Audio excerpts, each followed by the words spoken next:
Je vous le disais en titre, Alain-Claude Billy-Binzé a ce matin honoré à son traditionnel rendez-vous avec la presse, outre l'agenda du chef de l'État, le porte-parole de la présidence de la République, a mis en garde les enseignants qui refuseraient délibérément de reprendre les cours alors que les négociations avec le gouvernement ont quasiment abouti. D'après lui, nous l'écoutons, il est au micro d'Éric Nzengi-Padika.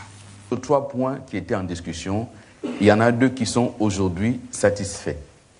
De ce point de vue, il n'y a donc plus aucune raison pour que les syndicats maintiennent leur mouvement de grève. Aucune raison. Et c'est pour cela que le chef de l'État demande au gouvernement de prendre toutes les dispositions pour que le travail reprenne dans l'administration publique demain mercredi 11 mars. Et principalement dans les établissements scolaires, les lycées et collèges sur l'ensemble du territoire.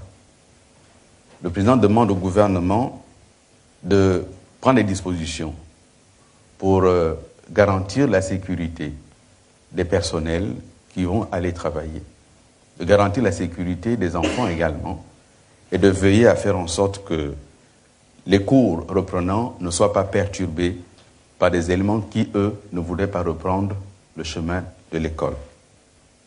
En conséquence, le président demande que le gouvernement fasse appliquer les dispositions de la loi 1892 pour ce qui est du respect du principe de la liberté du travail, notamment pour les non-grévistes, et la coupure de la rémunération pour les jours non travaillés, à l'exclusion bien sûr des prestations familiales et de l'aide au logement. En clair,